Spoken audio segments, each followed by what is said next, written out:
Hello, and welcome to Doctor Who, the Troughton Years, a celebration of some rare moments of Patrick Troughton's time as Doctor Who.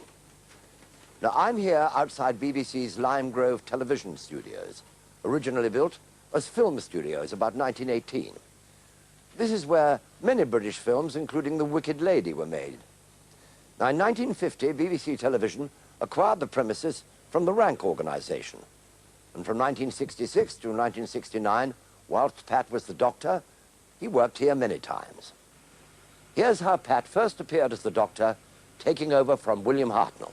That regeneration excerpt is the only remaining material, as far as we know, of the final episode of that story, the 10th Planet. Of course, subsequently, regenerating the Doctor became universally accepted. But it's worth remembering that at the time, changing the leading actor in a successful series was quite revolutionary. Hartnell's stern grandfather figure was replaced by a more Chaplinesque creation, and Patrick's cosmic hobo was born on the 29th of October, 1966. Pat himself was born on the 25th of March, 1920, educated at London's Mill Hill School, and trained as an actor at the Swiss Cottage School of Acting, where he gained a scholarship to study at a studio for actors in New York. Next to me is one of the monsters which became well known during the Troughton era, the Yeti. They made their first appearance in September 1967 in a story called The Abominable Snowmen. And this costume is one of the originals. Here's the only remaining episode of that story from Pat's second season. It is episode 2 of The Abominable Snowmen. Well, the Doctor immobilizes the Yeti, of course, and defeats the great intelligence who is completely controlling the High Lama. And Professor Travers does discover a real Yeti, and it's harmless. Now, you may wonder why we can't show you more of that story. Well, after it was felt the early Doctor Who stories had reached their full sales and repeat potential, the archive stock, including Doctor Who, was cut back, and Pat's era was affected most. The Yeti, for example, became instantly popular and made a rapid return in a 6-part story called The Web of Fear, a few months after The Abominable Snowmen. But sadly, only one episode was retained. Here is an excerpt. At the outbreak of World War II, Pat decided to make a rapid return home from the USA. He got a lift home in a ship, which was sunk by a mine off the coast of England. He survived, of course, and he served in the Royal Navy for the rest of the war, reaching the rank of Commander RNVR in the struggle against Hitler. Appropriate, then, that our next gem from the archives deals with a would-be world dictator. In this surviving episode from early 1968, Pat has 2 different characterizations: the Doctor, of course, and Salamander, the dictator, the enemy of the world. In this 6-part story, as you may have gathered, the Doctor impersonates Salamander, and, as if it wasn't confusing enough, Salamander attempts to impersonate the Doctor and steal the TARDIS, but is finally ejected into space. That story was directed by Barry Letts, who later became the producer of my era of Doctor Who. It's a small world, isn't it?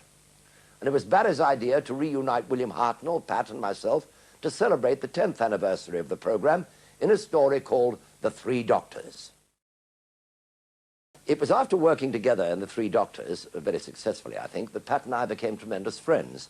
And I think it was I who persuaded him that it'd be a good idea if he came with me to a convention in the United States of America. This particular convention was held in Chicago. Somebody gave me as a present a water pistol, and Pat had been singularly rude about me, in jest, of course, and he called me the most dreadful things, and I hit him from about 12 paces in the eye with the water pistol. This got a tremendously good reaction, and in the next session, somebody had given Pat an even bigger water pistol, and he got me in the ear from about 30 paces. This went on for the whole of the convention until I eventually finished up with a water pistol that carried a 5-gallon drum of water on my back and an enormous water pistol about this big, and I got him from the back of the convention hall with deadly accuracy, but unfortunately this was ruined by Pat's perspicacity by taking out an enormous golf umbrella and covering himself with it. So we kept this going all the time. At conventions, we had this sort of love-hate relationship. The two doctors always like that against each other. Later, of course, we worked together in the Five Doctors, and it was wonderful to work with him again. Pardon? What was that? It's a galactic glitter. It's a Yeti. Where did it come from? It must have been left over from the games. You maddened it! That Yeti gets everywhere. Now, I'm here in Studio D at Lime Grove, where the bulk of Pat's recordings took place. As you look around, you will notice that this is a relatively small studio. So all due credit to the designers and production staff who were able to use the space so efficiently. Obviously, the studio has been substantially updated since, but in many ways, it's just the same. Now, in chronological order, Pat's last appearance in Doctor Who was in the 1985 story The Two Doctors, when Colin Baker was the incumbent of the role. Finally, we have an episode of a story that was partly recorded in this very studio. It is The Space Pirates, Episode 2. That was Pat's penultimate story, originally transmitted in March 1969. And the floor assistant, or call boy on the show, was one John Nathan Turner, later to become producer. And in Pat's final story, The War Games, he handed over to a suave, sophisticated, debonair actor, me. Well, I told you it was a small world.